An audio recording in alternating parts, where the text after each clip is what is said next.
Bismillahirrahmanirrahim. Buat kawan-kawan media semua, ini juga sekali lagi sebagai jawaban saya atas semuanya. Saya sudah tanya kanan kiri ke kiai-kiai, ke para guru, para alim ulama. Jawaban semuanya adalah bahwa saya boleh menyampaikan kebenaran. Maka bismillahirrahmanirrahim. Ini juga udah pernah saya sampaikan bahwa hal yang terjadi pada saya dengan izin Allah ini adalah karena awalnya salah sangkanya seseorang yang mulia yang pernah berjasa dalam hidup saya, tapi salah sangka menyangka bahwa saya adalah orang yang sangat tidak beradab, orang yang sangat tidak berakhlak, orang yang sangat jahat, yang sangat buruk. Dan kemudian datanglah sifat hasad, hasud, iri dengki dari seseorang yang juga dimuliakan Allah Subhanahu wa taala, yang juga saya yakin semuanya karena salah saja. Dan ini adalah perbuatan setan yang sama-sama kita harus berlindung kepada Allah Subhanahu wa taala supaya tidak saling menghujat, tidak saling mengorek kejahatan, tidak saling mengorek keburukan, kesalahan yang pastinya ada. Pada tahun 2005 saya dengan izin Allah Subhanahu wa taala dibawa ke televisi oleh seseorang yang menganggap bahwa itulah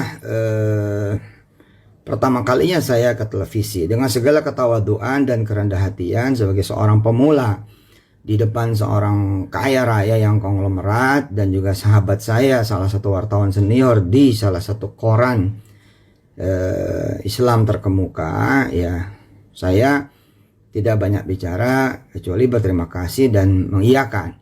Tapi saya sudah masuk TV dulu sebelumnya dan bahkan sudah ada di radio, ya salah satu radio paling terkenal sepanjang tahun 2004. Dan 2005 ujung itulah saya juga masuk ke salah satu TV juga, TV swasta paling terkemuka, dan kemudian membesut sinetron Tukang Bubur Naik Haji. Ala kulli hal, peristiwa saya dibawa ke TV sekali-kalinya itulah dianggap sebagai sebuah jasa yang luar biasa dan saya tidak menampik. Benar-benar itu saya sangat kenang bahwa tetap itu adalah sebuah proses dari sebuah perjalanan. Dan disinilah saya belajar memang saya tidak bertata krama, tidak berakhlak. Sebab orang itu mencintai saya dengan tulus, orang itu mencintai saya dengan ikhlas. Saya sampai tidak pernah berani menyebut nama, khawatir benar kemudian orang membenci beliau dan kemudian berdampak pada ekonominya, berdampak pada usaha restonya. Dan ini saya sampaikan di Istiqlal tahun 2014 ketika beliau kemudian naikin 2 file pertama ke YouTube yang disitu penuh dengan narasi kemarahan dan kebencian. Saya liatin bolak-balik 2 file itu, ya, dari peristiwa 2005 ke 2014 kurang lebih. Narasinya ternyata memang berasal dari saya tidak tahu diri, saya memang kurang akhlak. Nah, dari sinilah kemudian teman-teman mesti hati-hati dengan hal kecil, karena hal kecil ini kalau tidak di-maintain akan menjadi hal yang sangat besar. Dan kemudian ketemu momennya karena masuk dengan memukul saya dengan izin Allah lewat kekurangan saya dan kesalahan saya yang nanti akan saya ceritakan. Sampai sini kemudian saya liatin apa kesalahan saya, kok orang yang mencintai saya sampai sebegitu rupanya gitu. Saya liatin dua file YouTube di tahun-tahun pertama itu. Ternyata ketemulah bahwa tahun 2005 itu saya disedekain, saya garis bawahi ya, disedekain mobil kesayangan beliau, bukan mobil Hammer ya, waktu itu beliau udah ada mobil Hammer dan udah ada mobil yang lainnya luar biasa, jaringan restonya juga top. Beliau punya mobil Elf, tapi Elf itu yang dibanggakannya karena udah disulap demikian rupa mobil Elf itu menjadi seperti rumah berjalan. Dan ketika saya diminta untuk ceramah di keluarga besar karyawan dan outlet manager gitulah dari beberapa cabang di Jakarta dan sekitarnya, beliau bercerita, saya mencintai sedekah. Saya bahkan sedekahnya 30% kata beliau. Dan saya mewajibkan mitra-mitra saya apa franchise gitu apa-apa gitu, itu juga sedekahnya ya gede gitu. Tapi saya pengen kamu, kata dia itu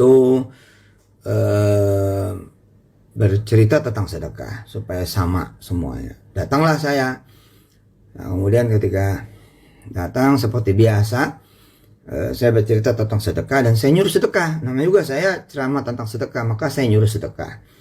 Nah, peristiwa itu sebenarnya dilihat oleh beliau bahwa itulah yang menjadi kebiasaan saya ketika saya bercerita tentang sedekah.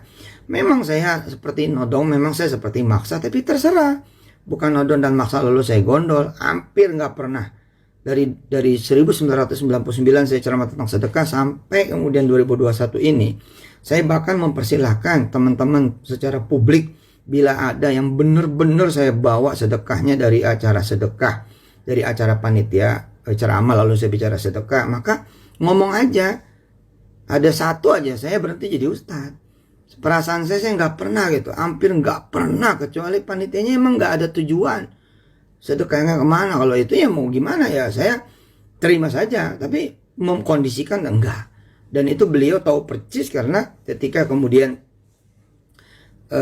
saya selesai ceramah tentang sedekah 2005 di salah satu outlet beliau di Bintaro, itu saya suruh sedekah, dan sedekahnya kemana saja dalam bentuk silakan ditulis sedekahnya apa tanpa usah dikasih nama. Terus kemudian saya cari kertas, saya bagiin kepada semuanya, dan semuanya mengisi tanpa saya tahu siapa namanya dan bakal kemana. Nah, di salah satu kertas itu ada isinya mobil. Nah, mobil kan nggak mungkin karyawan-karyawannya itu. Terus saya liatin beliau, ini bapak, iya buat kamu nih, buat kamu, buat saya loh, bukan dipinjemin. Dan di hari itu pula mobilnya itu saya sedekahin. Nah, di sini letak kesalahannya. Mestinya saya bilang dulu pada beliau, tapi saya nggak bilang. Di pertengahan jalan saya kontak dengan istri saya, waktu itu masih zamannya Ratelindo. Dan saya memang naik motor ketika beliau bilang masih miskin, dan saya terima. Tapi 2001 dengan izin Allah Subhanahu wa taala, saya udah matur kiai-kiai juga, boleh nggak menyampaikan ini? Mereka bilang ya sampaikan aja sebagai sebuah kebenaran. Nah, 2001 saya itu udah sedekah mobil. Bukan berarti saya datang 2005 itu ada motor. Nah, ini saya hati-hati ngomong begini nih, takut sombong gitu. Tapi ya bismillah, ini saya sampaikan. Kemudian 2003 udah pakai Mercy dengan izin Allah, bahwa saya datang pakai motor. Ya saya emang suka motor, saya juga anak motor itu ya. Lagian deket ngapain juga bawa mobil itu, dari daerah Bilangan Ciledug Cipondo ke Bintaro macet lah, mendingan naik motor gitu, bisa lihat kampung ke kampung gitu kan. Nah, hari pertama 2005 itu saya disedekain mobil, hari itu juga saya sedekain lagi, dan mobil lo sampai sekarang masih ada. Nah, katanya mau diperkarakan lagi tuh mobil sebagai perkara baru ya, dari 2000 sekian belas. Wah, sekian markas kepolisian, orang dipakai sana sini untuk kemudian melaporkan saya. Alhamdulillah, saya nggak pernah berlindung di balik ketek siapapun, nggak pernah berlindung di balik kemudian rezim ini rezim itu, nggak pernah. Saya jalanin, tanya aja polisi-polisi yang mereksa saya, nggak dipakai duit juga. Paling tukar sama ceramah gitu kan di markas tersebut, karena mereka juga percaya nggak mungkin lah saya nipu begitu. Tapi saya jalanin tuh, ada yang 2 hari BAP-nya, Masya Allah, mesti bolak-balik. Ada yang kemudian balik lagi, revisi apa, ada macam-macam udah. Ya saya jalanin aja. Ada kali 5 atau 8 gitu, sampai ke tingkat Polres sih, dari mulai Baraskrim, Polda, ini Polda itu sampai Polres. Kemudian terakhir di pengadilan negeri. Kalau ngelaporin, gue diem, minta ampun, udah gegap gempita. Media lah segala macam, giliran kalah diem aja. Dan saya juga nggak pernah berhasrat untuk mukul balik, nggak pernah. Ya, nggak pernah. Ini sebagai jawaban kepada teman-teman dia, ya ambil aja udah. Nggak, saya mah apa ya, pengennya tuh nggak saling klarifikasi, nggak saling hujat. Uang yang dipermasalahkan ini 1-2 kok, nggak beneran banyak kayak apa tahu yang dibayangkan teman-teman. Enggak, dari 2.900 orang yang ikut patungan usaha di 2012 ya, itu dengan izin Allah Subhanahu wa taala 2.500 lebih itu udah dipulangin. Sisanya ini kan nggak tahu, saya juga nih masalah data dan lain-lain, bukan masalah justru kelemahan, enggak, di 2.500 loh. Datanya ada loh, dan saya koordinasi loh dengan teman-teman OJK, BI, teman-teman di Kementerian Koperasi, Satgas Waspada Investasi. Ini saya terbuka nyampaikan, ya nggak mungkin dong bohong dong. Masa saya nyebut OJK, BI, Kementerian Koperasi lain-lain, saya bohong numpang berlindung? Enggak lah. Nah, peristiwa 2012 patungan usaha itu nih ceritanya lompat-lompat nih. Itulah yang kemudian melahirkan aset manajemen syariah. Umat sekian puluh tahun nggak pernah punya loh aset manajemen syariah. Sekarang punya loh. Ini udah waktunya terbang. Umat juga nggak ngerti apa-apa dengan izin Allah. Sedikit sekali yang mengetahui tentang dunia keuangan. Ini kita bawa bahwa masih ada cacat-cacat di perjuangan kita menegakkan ekonomi umat. Ya ayo. Wong saya nggak kemana-mana. Hotelnya juga berdiri dengan segala macam rupa. Kita tanggung dengan izin Allah. Udah mah bengkak pembangunannya. Udah mah kemudian nanggung bunga BTN yang sebulan bisa 500 juta.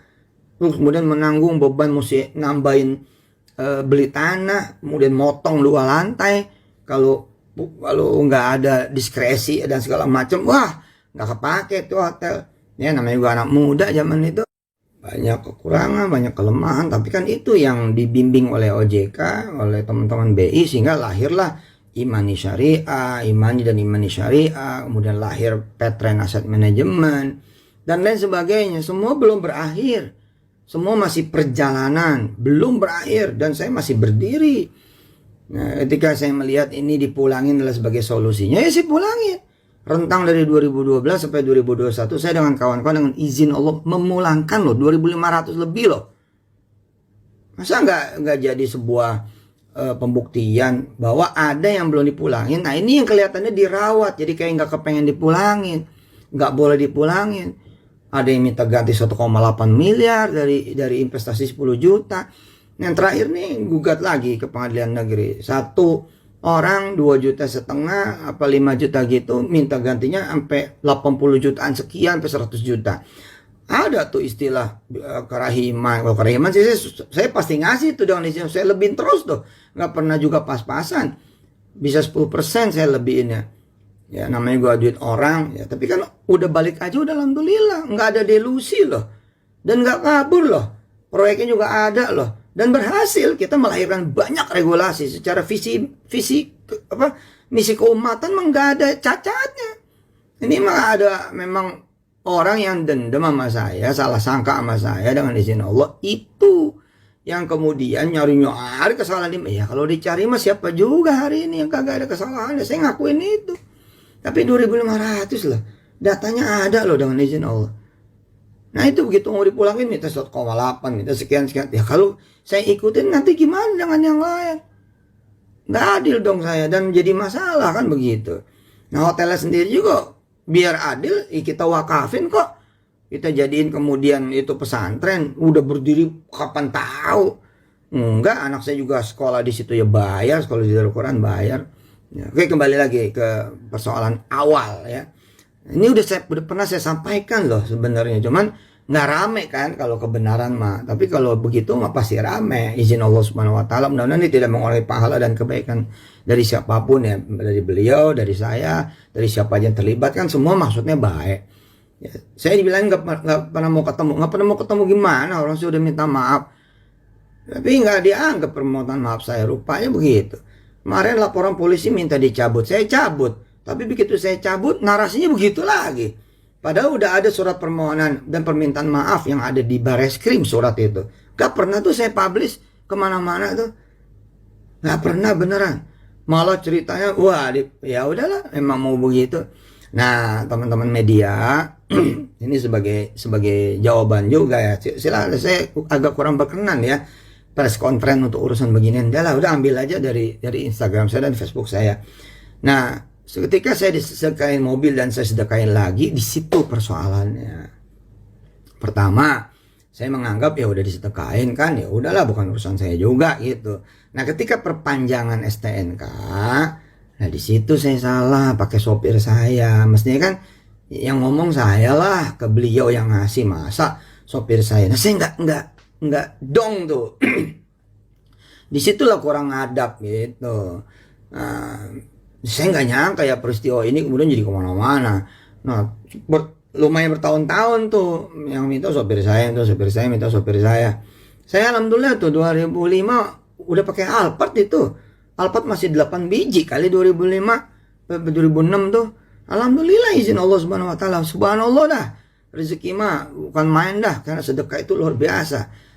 Saya begini dianggapnya juga saya pantas aja kaya dari jual agama. Ya ampun, anak-anak saya aja di Darul Quran bayar. Berasa gak sih? Di Darul Quran loh, bayar. Allahu Akbar. Hah? Belum lama saya lupa belum bayar. Yang kita ditagih itu yang si Kun apa si Hafiz? Kun. Abang Kun belum bayaran ya? Iya. Terus? Iya, dapat WA dan telepon. Oh, isinya apa? Isinya tagihan. Nah, ini pesantren yang saya dirikan bersama kawan-kawan, yang saya ikut kerja 24 jam. Tidur aja rapat tuh. Tidur nggak punya rapat lah. Anak saya sekolah di situ, lupa bayar, ditagih. Bagaimana saya mau nipu? Ampun ya Allah, ya Karim, ya Dzal Jalali wal Ikram. Dan ini kemana-mana nih. Bahkan nggak sedikit di antara yang melaporkan itu ada wali santri juga. Unbelievable ya. Aduh, ini kalau bukan karena hasad-hasad iri dengki ini nggak bakal begini. Nah, tambah parahnya lagi, mobil itu kemudian beliau lihat. Kan di situ ada branding restonya beliau di mobil itu. Saya luput lagi tuh, karena mobil itu saya sedekahin. Saya juga nggak ngerti juga. Nah, tahun 2007 saya bikin film. Nah, Kun Fayakun. Nah, teman-teman yang ada di balik film itu juga ada di ring satu saya. Salah satu yang kemudian memang saya sedekahin kan ke abahnya yang kiai. Nah, sama teman-teman begitu saya pulang dari haji, dijemput sama mobil beliau yang sudah tidak ada restonya beliau itu, branding resto beliau di mobil itu, berganti dengan salah satu brand yang serupa gitu loh. Tapi brand merek lain. Nah, saya nggak nyangka juga kalau itu akan jadi masalah, dan memang masalah harusnya. Ya saya yang memang nggak belajar. Nah, saya sering bilang ada kesalahan saya. Ya itu kesalahan saya. Kalau soal tipu menipu mau kagak dah. Terus saya dibilang juga soal batu bara, enggak. Dari dulu saya malah ngalah mulu. Saya ikut ganti, ikut bayar di beberapa orang. Ada satu orang malah 23 miliar itu. Saya nggak tahu tuh duit dari mana bisa ganti itu. Belum yang lain-lain tuh, yang nyelonong ke rumah saya. Tapi kalau sekarang enggak lah, saya bilang. Kalau sekarang ada yang mau mempermasalahkan lagi, saya bilang ke polisi aja sih udah. Buktiin di sono aja udah. Selama ini juga ke polisi melulu, pakai pengacara melulu, ya nggak apa-apa. Nah, jadi kemarahan lah itu dianggapnya saya punya usaha yang serupa dengan usaha beliau, nggak tahu diri, nggak tahu akhlak, nggak tahu adab, kira-kira seperti itu. Nah, gara-gara itulah kemudian terjadi seperti sekarang. Dia modalin betul semua orang untuk kesana kemari tuh orangnya beliau untuk mencari di mana kesalahan saya.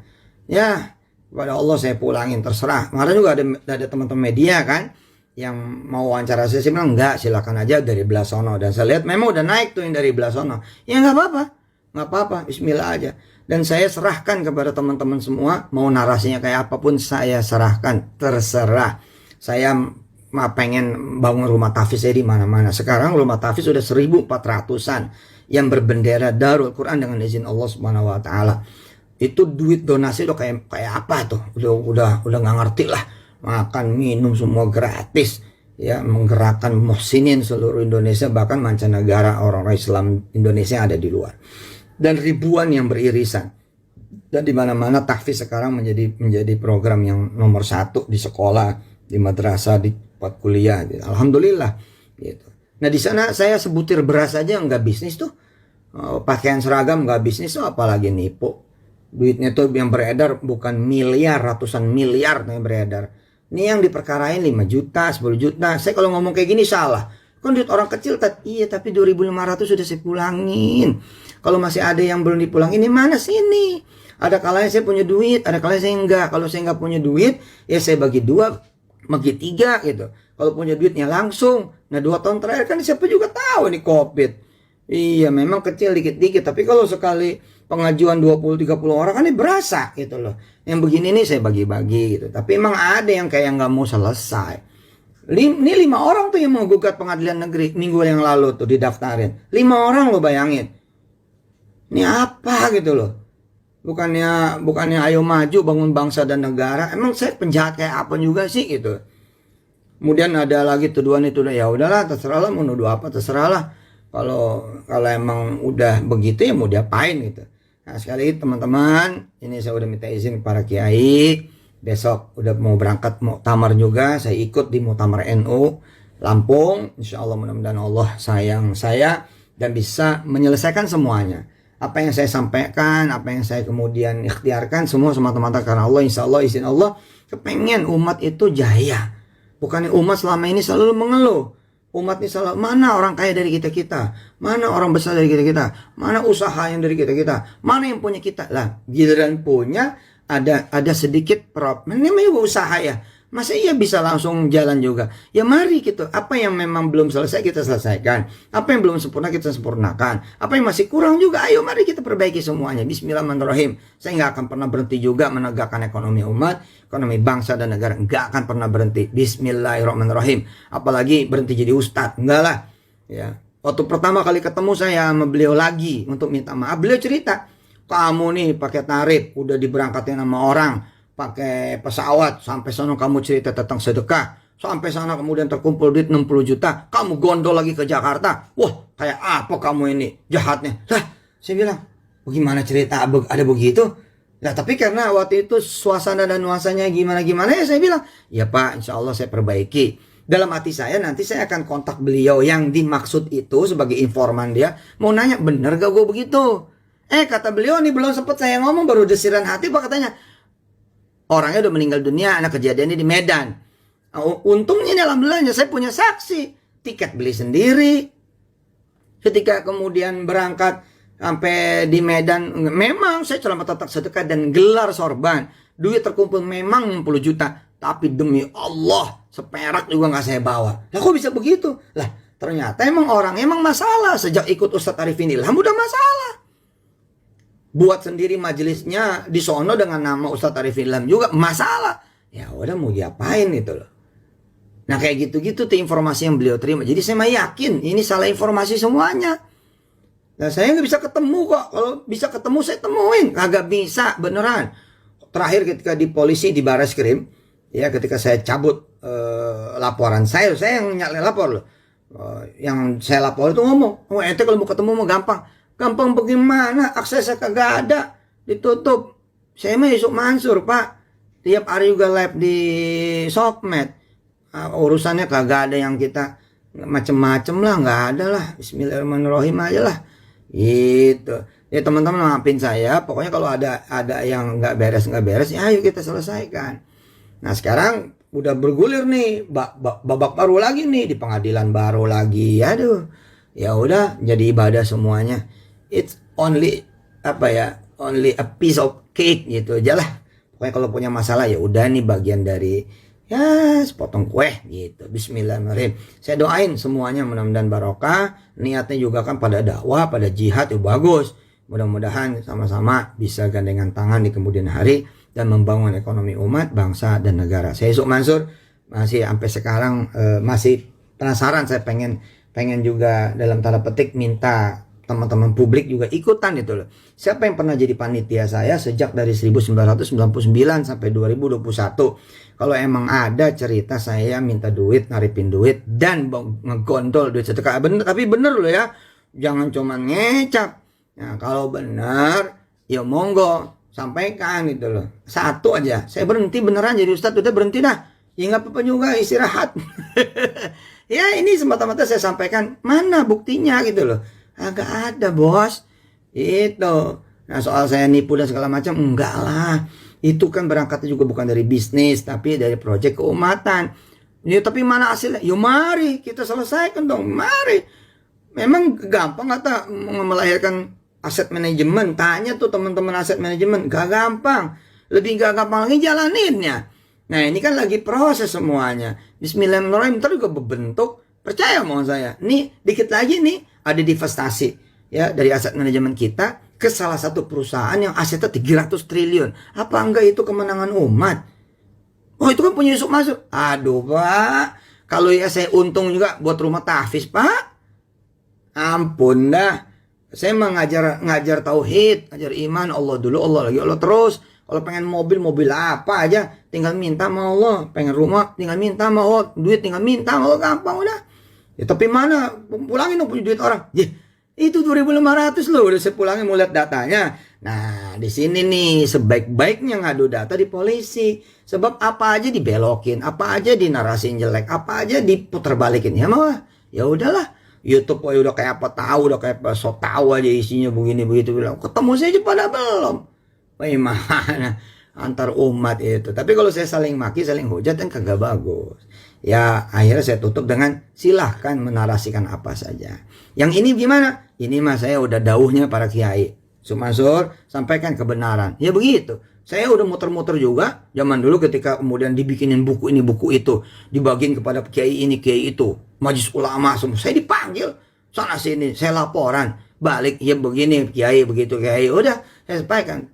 Terus saya pernah disidang sama Habib Rizik tahun 2014 juga kalau nggak salah apa berapa gitu. Dianggap bohong. Lah Habib masih ada. Tanya aja ntar kalau beliau diizinkan sama Allah keluar. Ayo nggak apa-apa, berani saya mah. Nggak ada masalah juga. Nah justru yang minta saya disidang itu kagak datang. Ya beliau sama orang-orang itu kagak datang. Bagaimana? Sampai Habib Rizik berdiri, demi Allah Habib Rizik berdiri lalu bilang ini Yusuf Mansur yang benar karena dia datang. Tuh coba, orang apa coba? Tuh orang masih hidup, mudah-mudahan kita doain keluar beliau beneran. Ntar dah kalau beliau enak hati begitu keluar, kita datang kepada beliau. Bener gak Yusuf Mansur ngomong begitu? Gitu. Makasih deh, panjang lebar nih jadinya. Makasih teman-teman media. Makasih sekali lagi. Wassalamualaikum warahmatullahi wabarakatuh.